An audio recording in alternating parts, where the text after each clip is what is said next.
May 21st, breakfast at the university. Sam woke up and wondered where she was. Definitely not her cabin. She heard voices down the hallway, rolled out of the bed, pulled on her clothes, and headed down the corridor toward the conversation. "If we don't do something, they'll all die," a male voice stated. "I still don't think that just disconnecting the implanted modems will help. The embedded transmitters have to be ejected first, but with the system down, we don't have access to the eject command." "The brain damage could be permanent," the female said. What was her name, Sam thought. Amy, and the young man was Geoff?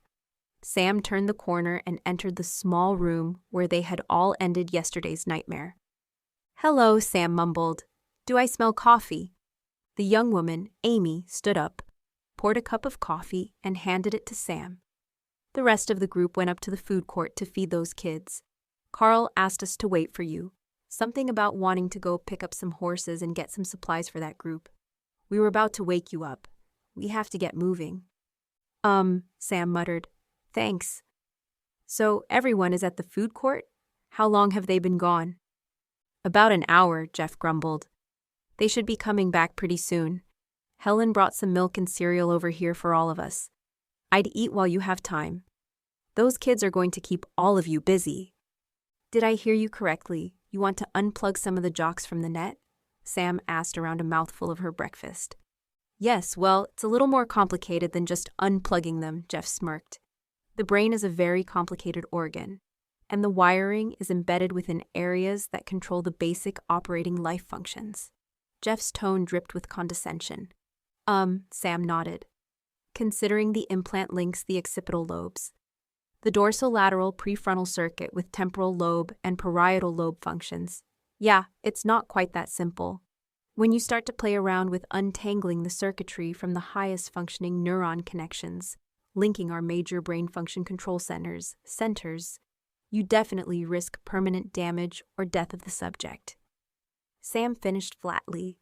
She leveled a cool stare at the young man who had just spoken to her with such insulting disdain. "Oh, I'm sorry," said Sam, dripping with false sweetness.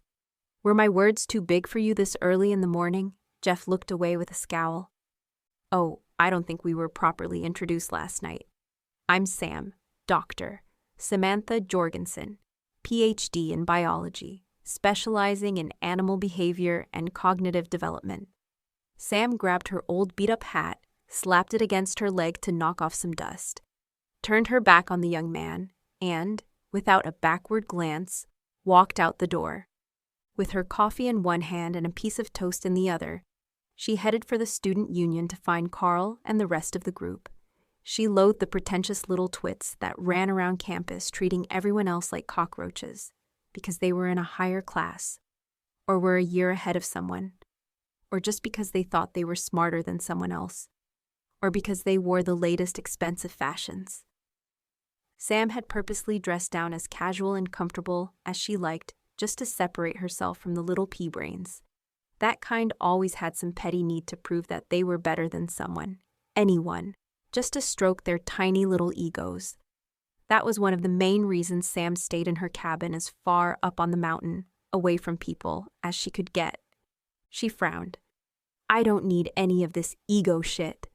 But what was really making her angry was that it didn't look like she was going back to her cabin anytime soon.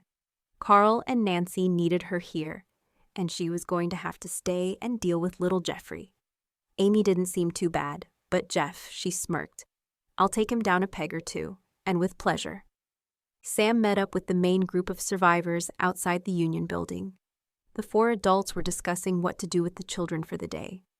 Helen and Nancy waved Sam over to them and asked how she felt, if she had gotten enough rest, and if she had eaten breakfast, when Carl piped in and asked if she was ready to go.